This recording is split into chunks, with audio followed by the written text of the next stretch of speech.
Oh, that's bright. Hey guys, daskro here again. Going to do another video on the RPK-74, but this time not about Battlefield, more about the RPK-74 itself. Go into a little more detail than what we saw in the last video where I compared it between Battlefield 3 and in real life. You know, one of the things that they don't tell you about when you start collecting guns is you got to clean them. And for some guns, you have to clean them quite a bit. You can play Battlefield 3 or any other game and shoot thousands of rounds in game, but you don't have your guy at the end of the game have to disassemble his rifle and clean it or other mundane tasks. All in all, it can be rather annoying. And generally, I don't like to clean my guns that often, maybe every 500 or 1,000 rounds. Now, mind you, I'm not doing precision shooting or target shooting or anything around those lines, and so it's not as if I have to worry about fouling within the barrel or residue or things of that nature. All that being said, though, this is an RPK-74. RPK-74 shoot 5x4, 5x39, and as such, they shoot an ammunition that only in recent years has become commercially available in the United States. What has been available for the last 8-9 years is old Ukrainian and Bulgarian, Romanian military surplus ammunition. Now, surplus ammunition is great and all, except for the fact that it is corrosive. You know, what's corrosive about the gun or about the ammo? Well, here's a round for you of what it looks like. The primer, which is the thing that actually ignites all the gunpowder inside, that primer uses corrosive salts in order to ignite. And when those corrosive salts are created, and salts are a reaction or a result of a chemical reaction, those salts tend to rust things. And so you have to sort of neutralize all the salts within the gun after you shoot it, or else you get rusting. In fact, let me show you what I'm talking about. The muzzle brake always gets quite a bit, and so I'm going to just pull this muzzle brake off just by turning it a few times. And it just takes a little bit of effort. And here we go. Oh boy. And in my last video, I only shot maybe 100 rounds through this, and this thing was not rusted up when I looked at it. But look at that. Look how much rust there is. Oh, everywhere. Little rust powder here and there. Now, I could have taken some water to it when I got it, but this rust really isn't that bad once you scrub it a bit and take some gun solvents to it. But really, the biggest power against this salt is just water. This says Glade Tough Odor Solutions, but it's just water. And so I took off this the muzzle brake. It's sort of a muzzle brake flash hider combo. Looks very similar to what you'd find in Battlefield. And so I have a little marring on it from pulling it out in the past, but it doesn't matter. I'm not that worried about the finish on these kind of guns because you can always refinish them. That's kind of the neat thing about these guns. Most AKs that come into the U.S. are parts kits. They come in as parts of guns and then they're reassembled in the U.S. This one in particular was a Bulgarian parts kit. And you'll have to mind me while I am taking apart this gun. I've taken off the dust cover, taking off the spring, pulling that out, setting that aside, pulling out the bolt. I'll put the hammer back first. Pulling out the bolt. Oh, but look at all that rust. See all that rust specks here and there. Oh, it's dirty. And I'm going to get dirty when I'm doing this. So I'm nearly halfway done with this assembly. It's really that easy. I don't have to get up and use this little tool to open up the gas tube. And gas tube is there. I'm going to take a seat. Oh, see all that little rust in there. I mean, you really can't. I don't know how well you can see it with the camera angle, but it is rusty. And again, it's been less than 24 hours, and judging by this little thing here, 56% humidity, not bad, not great, but that rust really goes everywhere. So I've nearly gotten done disassembling this rifle. I can take off the handguard, but I'm going to take off the cleaning rod first, and I may actually move this gun a bit, so pardon me while I move this gun just a tad. And there you go. I'm going to move this back all the way around. Cleaning rod. I'm actually going to use the cleaning rod. The cleaning rod's more of a it's more for in the field, and I'm never in the field, so I don't have to actually use it. And since it's made out of steel, it actually is more prone to damaging the barrel than you think. So I'm going to set this aside over right here for right now. And so now we have field stripped the gun. I'm actually going to let on just for a bit because it's annoying, but I want you to see some of the internal components. And so we have a hammer, we have the receiver, which is the registered component of the gun, have the sights, in this case are the rear sights, followed by the front sights, gas block, which connects to the gas tube, which connects to the gas piston, and I got the club foot sock. I'm not going to take the stock apart. I'm going to take this off though, and so I'm going to actually use this cleaning rod and just get it in there and pull it up. And so now it's pulled up, and I can now wiggle it around and take off this handguard. Now this handguard, I'm going to turn this light off. It is just so bright, I'm sorry. This handguard is not black. It's actually kind of a purple or a plum. Now, why is that? Well, in the 1970s, when they were developing this, the Soviet Union was about a decade or so behind the U.S. in terms of plastics or synthetic polymers. These synthetic polymers early on were very hard to make, and the Soviets found that they could not get a polymer mix that had the strength and other properties needed for a gun in the color black. The closest thing they could get to was Plum. So for several years, roughly between 1978 to maybe 1987 or 8, did they make Plum handguards.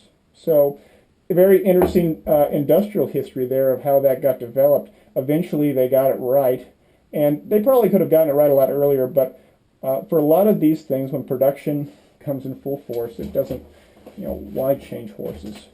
So now we got this assembled. It's time to do some cleaning. First thing we're going to do is that we are going to get some paper towels, and I'm going to take this and put it around here just so the water doesn't get in there. I'm going to set some of these things aside. I'm going to drench all these in water and scrub them a bit, and I'm going to put a paper towel here just so I don't get some dripping done. Put this right here, and I'm going to open up this release. I'm going to tip it. Uh-oh, I'm getting caught on this little device. What is that? That's called the sling. And I'm going to try to get a good angle so you guys can watch it. I'm going to just put some water down on this barrel. I'm just going to start spraying. And the water is going to drip everywhere. And you think, well, hey, you got rust everywhere. Isn't putting water in it really bad? And the answer is yes, it is. But we still want to dissolve these salts. We can dry it later. And so I'm going to put the water everywhere that the gas would normally touch.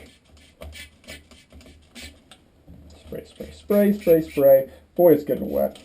That's okay, though. I got paper towels. So I'm just going to cursory them out and put this thing back down. And put the rug. Put this in as well. Come on. Good. Tighten it up. And I'm also going to spray around the muzzle brake. And while I'm at it, as it's dripping everywhere, I'm going to start spraying down everything else. So spray down the dust cover. The dust cover really is just there to keep dust out of the system. It doesn't actually have a mechanical purpose beyond that. And if you were to take it off, you could actually shoot the gun to your heart's content because it doesn't actually impact the operations. Spraying down looking good. I'm going to get some more paper towels out just to make sure I don't get too much of a mess.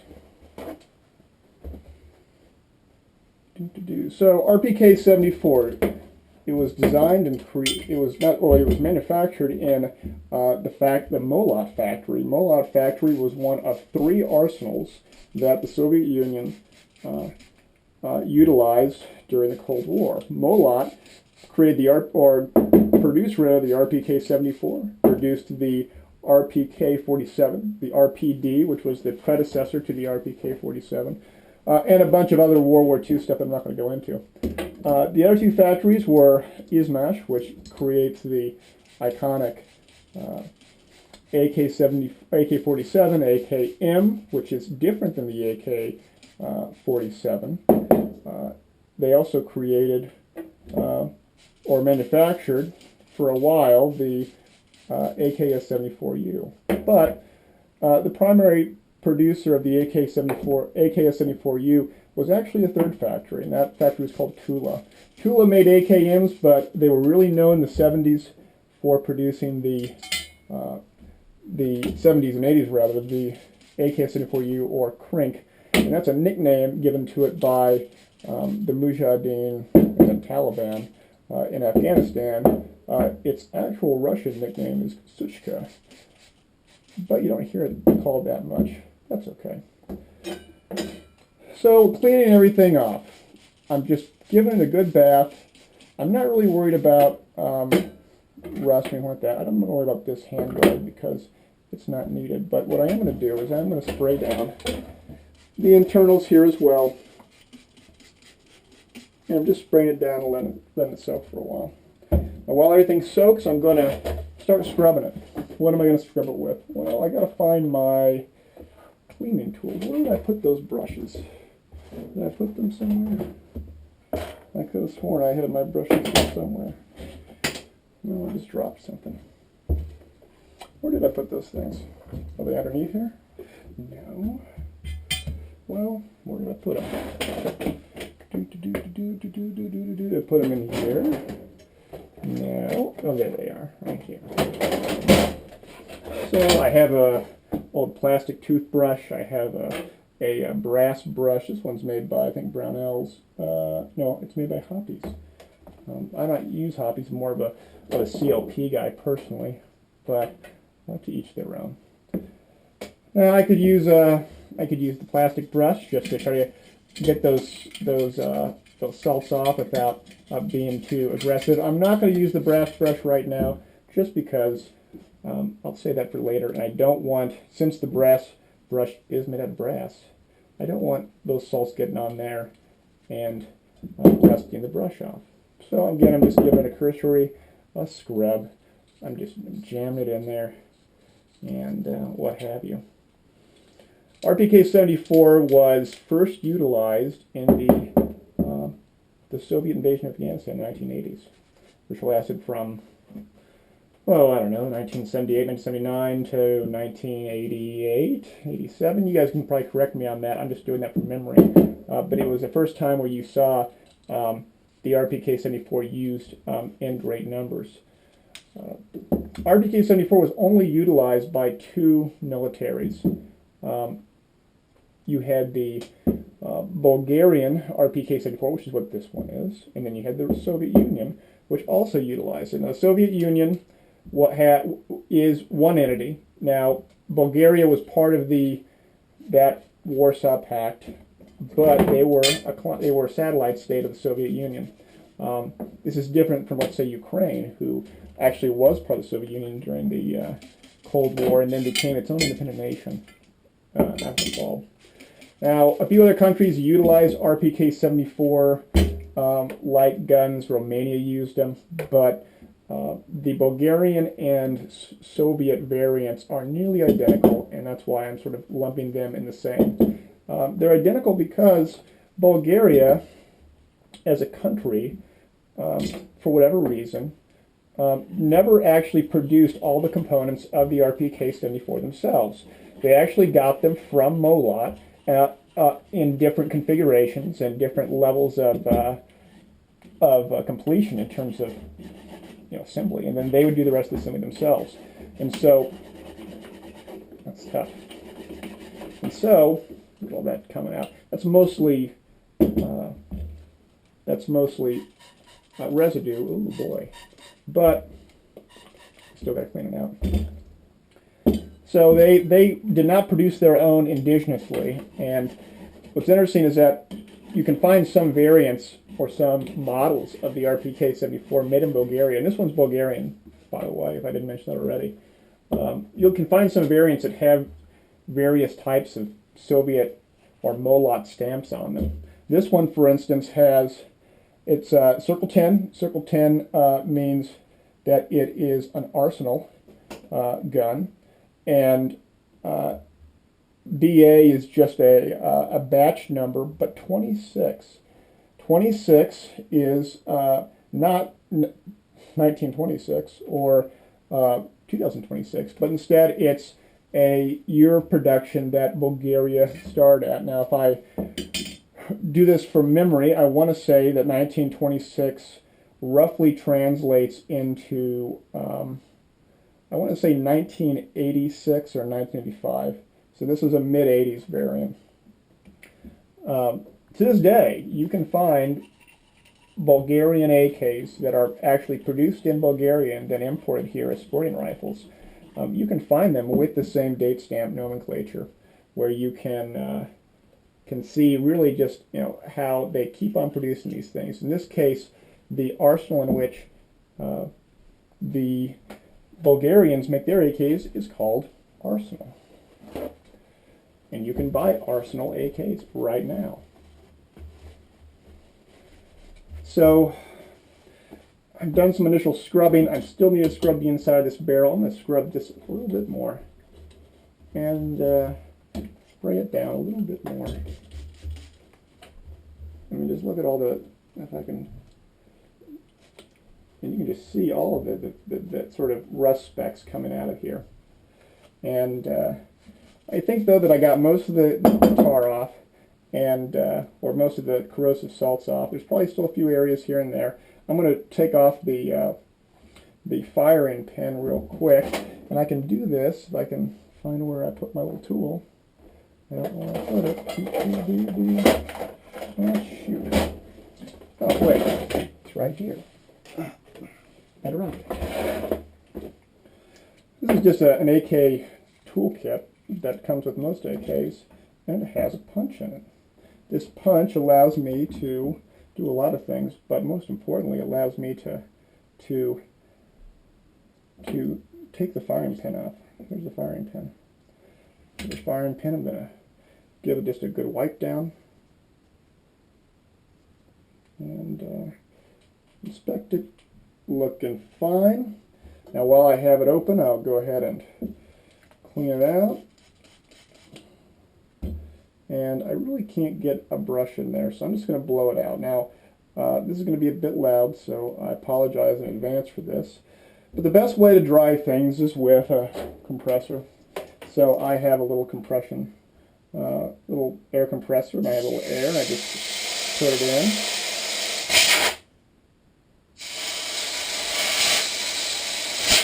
And we're done. Now, this isn't that loud, but when that compressor kicks in, it is going to be loud. So I'm going to have to apologize in advance for that. I'm going to try to keep that minimal. I'm going to line it up, put that down. It's not coming out. That's great. I'm going to set this aside for right now and put away the tools. What do we have? We have a little thing to put cloth sleeves in to dry it out. We have a nylon brush. We have a tool to do the windage and other things of that nature. It's pretty neat. But again, I just use it for the punch. I use it for. I did use it to take off this gas tube, but nonetheless, it's pretty cool. So now let's do the barrel. This is going to be a bit difficult to do given the camera and everything else, but we'll give it a shot. I'm going to take it off, and I'm going to tilt it forward again. I'll move this over here just so I don't get that much water everywhere. And I'm going to spray it down one more time. That's looking good. And water's there. It's in there. I'm now going to dry it off. I now need my cleaning one. Ron, which one do I want? I want the bad one. Oh, I say it's this one. This is a, well, it's called a boar snake. Boar snakes, is this the right one? Yeah. I have 2 boar snakes for this, for this caliber of guns. I have one that I use to get the corrosive salts off, and I have one to not get the corrosive salts off. This one is the one for corrosive because it's a bit in worse shape. And what is a boar snake? Boar snake is a really easy tool that you can buy for 15, 20 bucks. And it is it's a rope with a little bit of a weight on the end. You go halfway through to it, and then you have this little section here which allows you to scrub the barrel very quickly, and then it has this very thick cord which allows you to get a lot of crud out of the system. It's really easy. It's a lot easier than dealing with a rod, although the rod is going to give you better results. I only shot 100 rounds through this. I'm just trying to get all the crud off. So I gotta just tip it up, and I gotta just feed it through until it pokes its head out. Oh, and there it is. Let's give it more slack.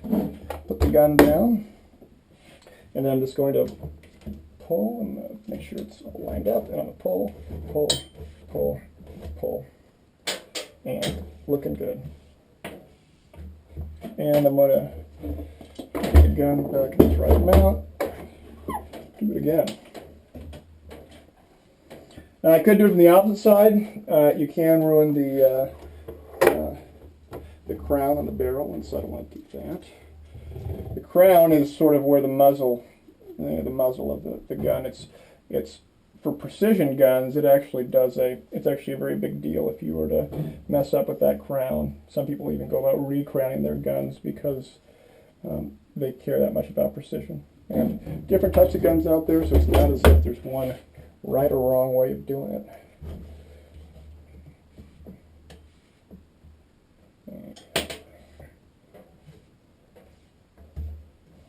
So, looking good? Looking good. I'm going to do the gas tube while I'm thinking about it.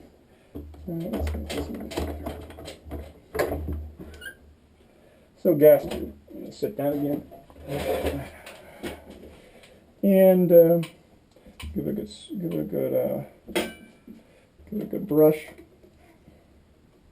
A twist, 2 twists, 3 twists, and do the outside too. And spray it down. Take this,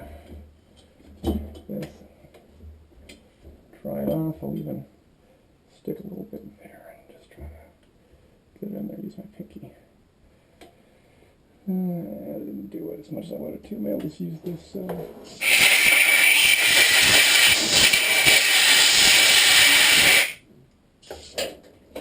Now that generator, or that compressor, starts. It's going to take a few minutes. I'm going to be quiet because it's just so loud. And I won't give any additional narration because I'm just going to take it out and post edit. So I think it's looking pretty good thus far. Let's go ahead and just do one final spray down on the internals. The internals don't get that much, and they can actually be rusted up pretty well, and it's not going to impact it that much. But nonetheless, we want to still give it a little bit of cleaning. So I'm going to stick some paper towels in there. I'm going to disengage that trigger and ride it forward. The AKs use a hook system, and you probably won't be able to see this that well, but some use single hooks, others use double hooks. This one uses a double hook trigger. No, it's not like one's better than the other. Double hooks are a bit more reliable, and they have a more consistent feel to them, pull, if you will. RPK-74s are actually pretty accurate, and so that's really cool. Looks like I still got a little bit of crud on here. Good. Still a little bit more there, so I'm going to just give it a little bit of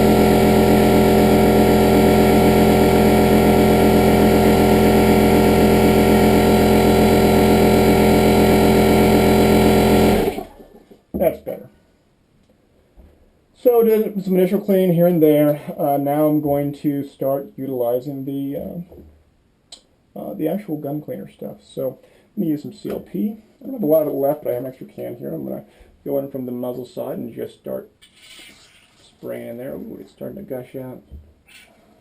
This is very messy. There are some guys that can do it a lot cleaner. I don't care if it's messy. As long as it gets clean, I am happy.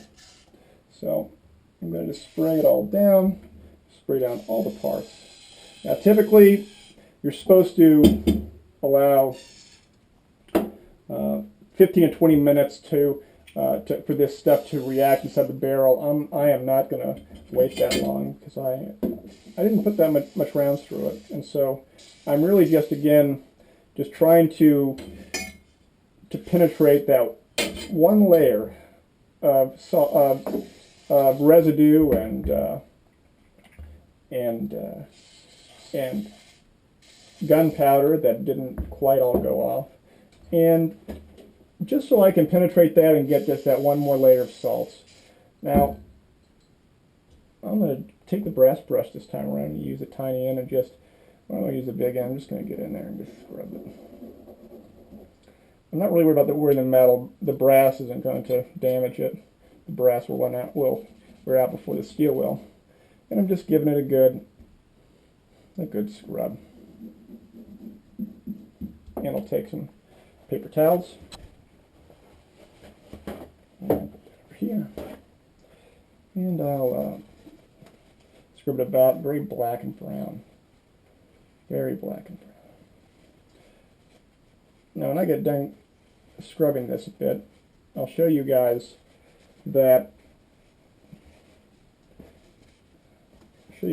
what corrosion does to components after a while. When I bought this gun years ago, it actually had quite a bit of corrosion on a lot of the parts already, because it only takes one guy to put a few hundred rounds through it and not clean it to do a lot of damage to it. And so, in this case, boy, is this dirty bolt. In this case, you can see that, well, there's a little bit of dirt here and there. You see sort of these little pitting areas, sort of these little, almost like little potholes. That pitting is caused by extended rust, and you can actually see, as the corrosive salts got around this bolt head, it slowly rusted it out. That doesn't affect operation. It still works fine, but it's not going to be as accurate as more rust gets on this and goes from there. So this one's basically done for now. It's a little dirty here and there. Maybe I'll take another scrub to it.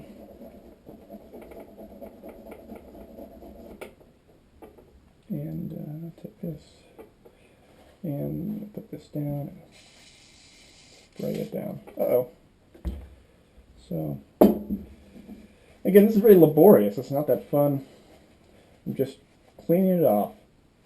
Cleaning it off. Not a whole lot of fun. Anyway, more stuff about RPK-74s. Mollad, the factory that makes the RPK-74, went bankrupt a long time ago, maybe 2 or 3 years ago. And why it went bankrupt was a very interesting case. Previous to the fall of the Soviet Union, the Soviets never patented the AK design. Now, because they don't believe in the patent system, at least in the Soviet area, they didn't subscribe to it. And when communism fell, they found that there were a lot of countries that were making AK-47s and derivatives of that nature, and they were like, hey, I want to get royalties on this because we designed the AK-47, not Bulgaria, Romania, Yugoslavia, China, Israel, Finland, Egypt, or a slew of other countries that have made them at one point or another.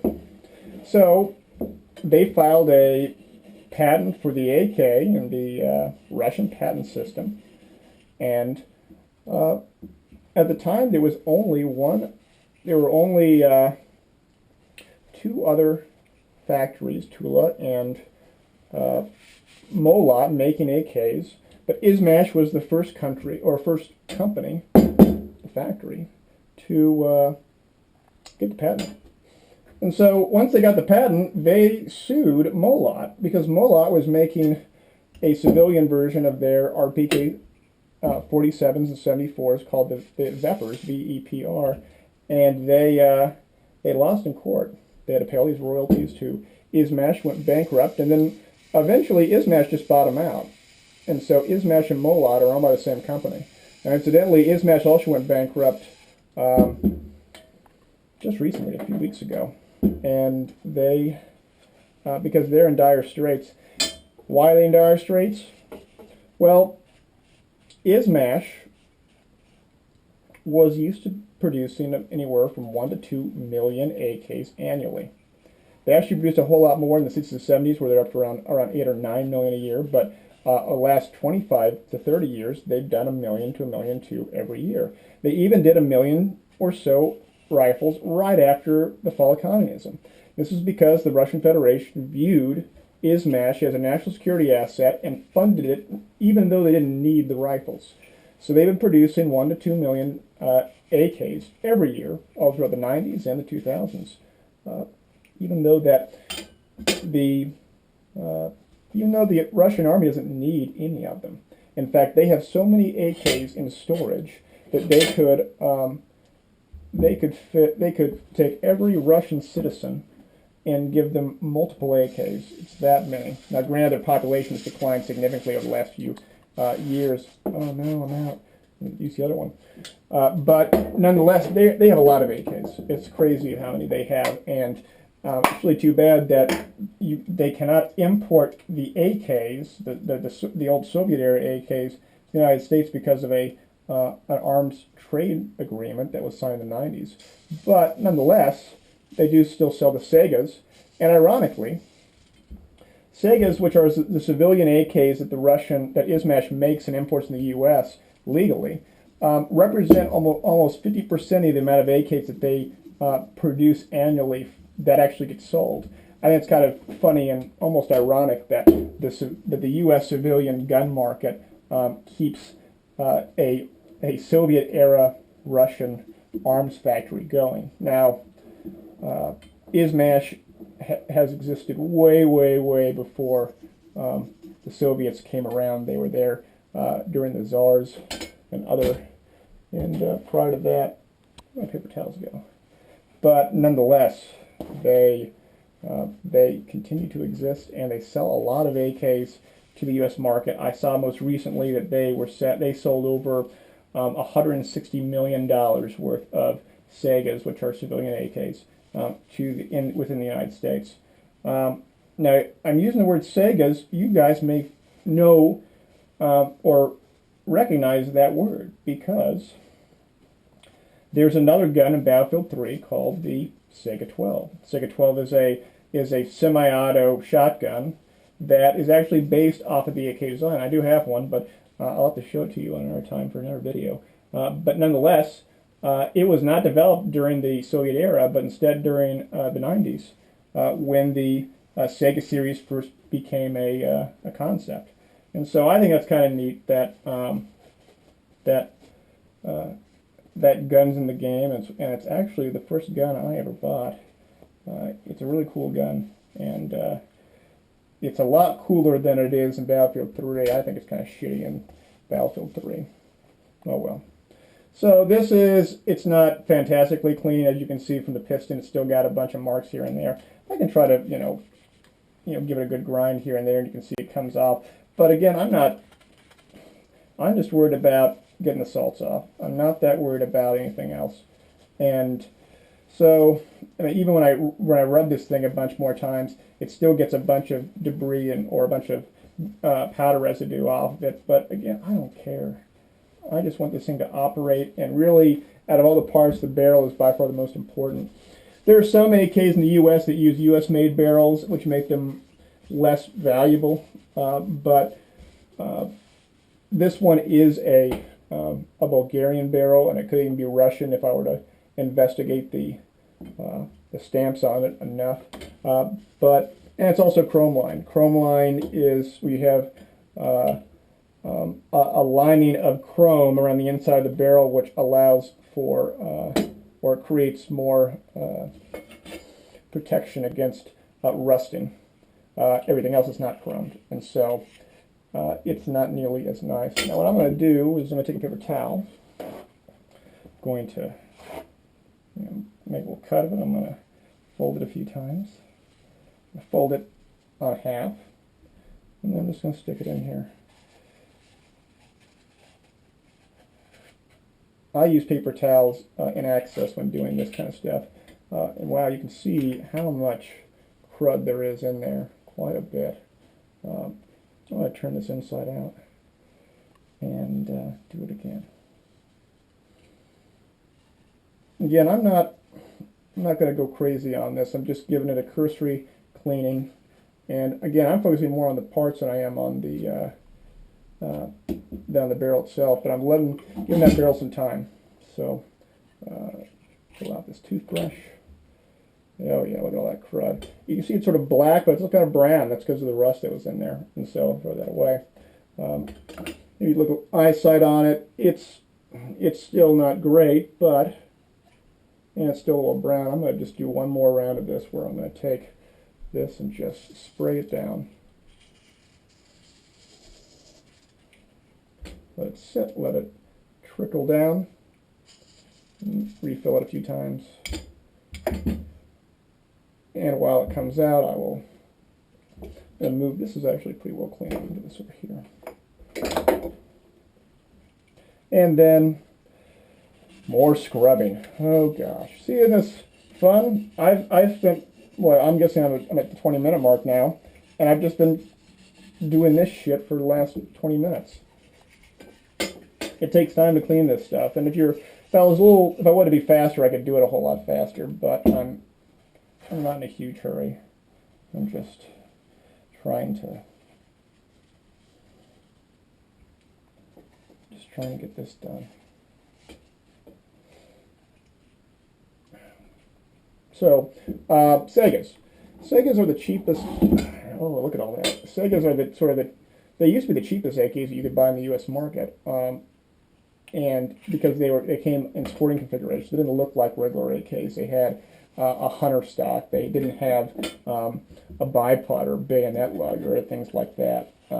They need to be modified to accept a 30-round magazine or larger. But those are the cheapest ones that came out. They're not so cheap nowadays, but 5-6 years you get them for $250. Real deal. Not so much nowadays. Now they're a whole lot more expensive. Anyway, let's go ahead and clean this barrel. So I'm going to use my other one. So I use this one. This one's done. Where did I put the other one? Did I put it over here? I did. Gonna unlatch it. And then I'm going to slowly take it up, pull it forward. Oh, it's about to fall out. I gotta be careful. And let's try this again. Put it in. Oh, I can't just put it in. There it goes. And just let it slowly come down.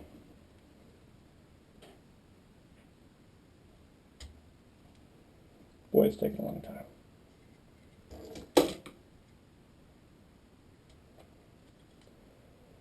Come on.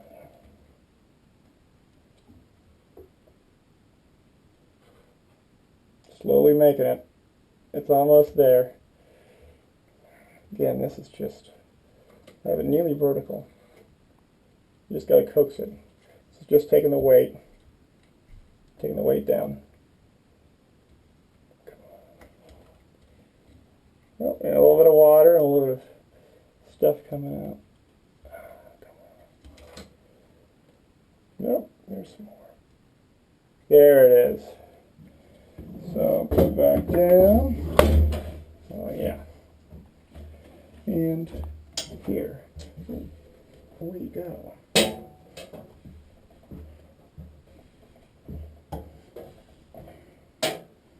Now I'm using a 223 bore snake, and 223 which is 5.56 NATO, is actually larger than 545, but it's close enough that I can jam through. So I did one pass on it. I'm gonna put more into it. I'm gonna bring it out this way, aim it around, and it really, uh-oh, I hope that didn't fuck things up. Again, I'm just putting a lot of stuff in here. I really hope I didn't mess the camera up, or else all is lost.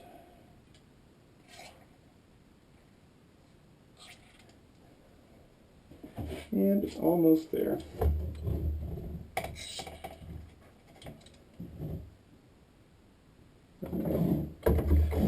All right, let's sit a little bit longer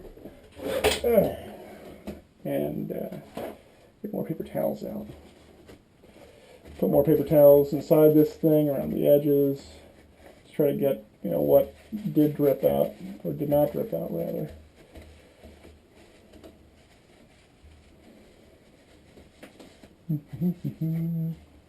Uh-oh, humidity's rising. That's not good. So, we're getting close to the end here. That's good. I'm glad I'm close to the end here. I'm going to do a little bit of scrubbing on the inside of this. Let's get this out of here. And scrub it up.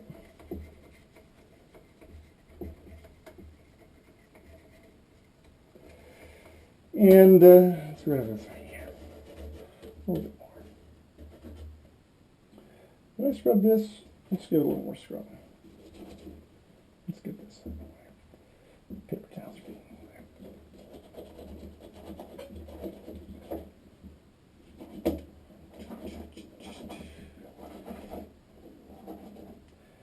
Now, at the beginning of this video, I said, you know, I'm not really worried about the finish, and it's because if you have access to a good gunsmith, they can very easily repark or parkerize this gun and make it look brand new for $100 to $200.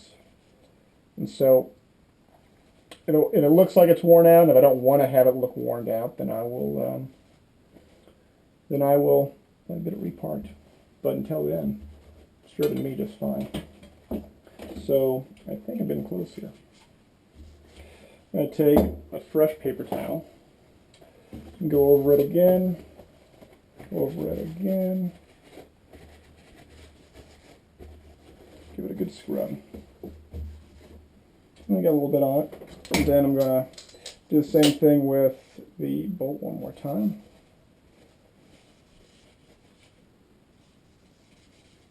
A little bit of powder, but it's good.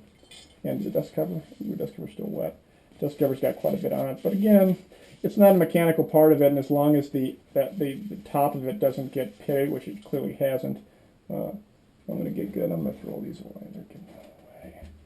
Throw this away too. And this. And this. And this.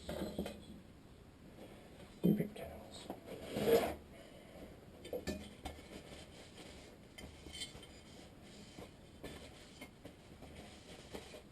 Good.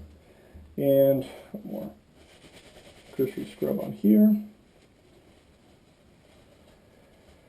Looking good. And Mr. Gas Tube. I'm going to go ahead and spray this one more time and get the spray in.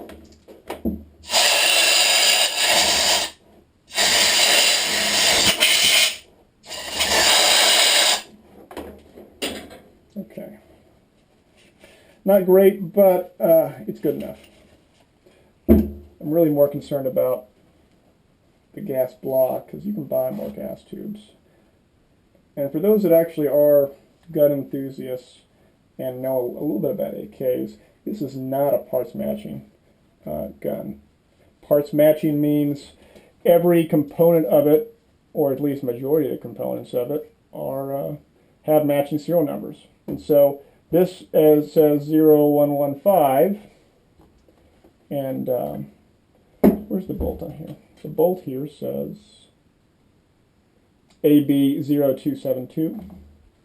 and the carry here is 327. And so I actually have 3 different serials on this. So it's not parts matching.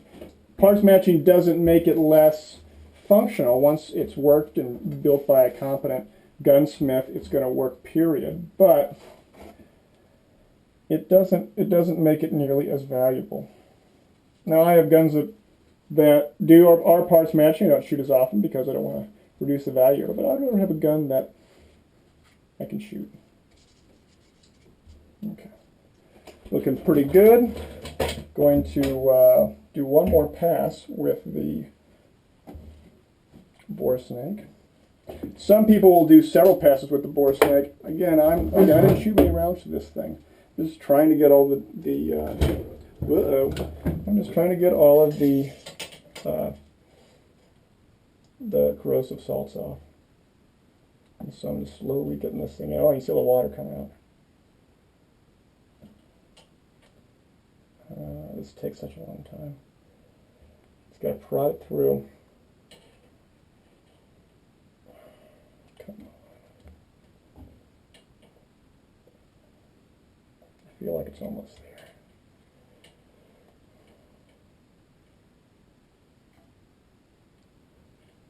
Come on.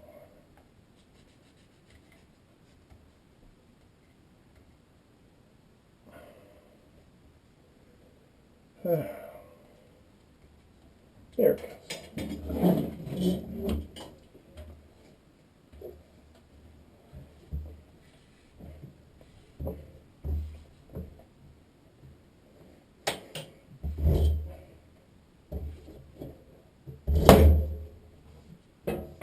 All right.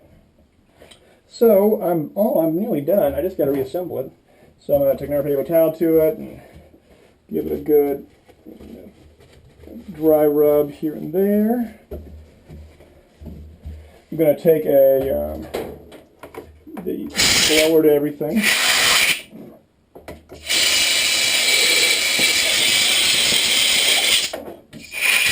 And the generator is going to go up any second now, so my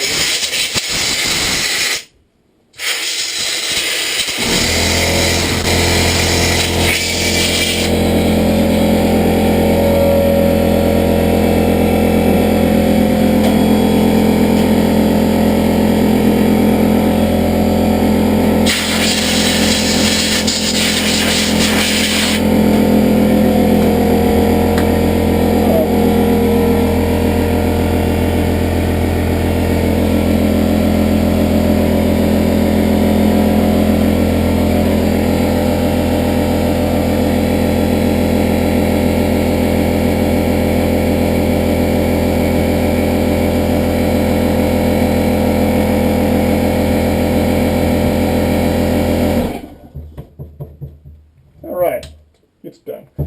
Put the flash brake back on, muzzle brake rather. I'll put the handguard back on.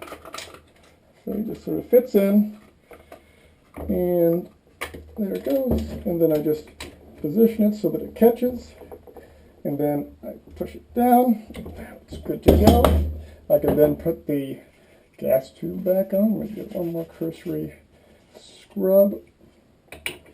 And it goes, and locked it goes. Now it's time for the bolt and bolt carrier. So I place the bolts in, I twist, I pull it up.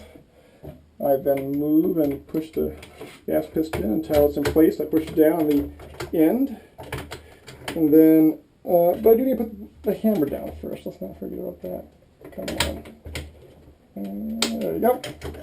And then it goes in. It goes in all the way. That's looking good.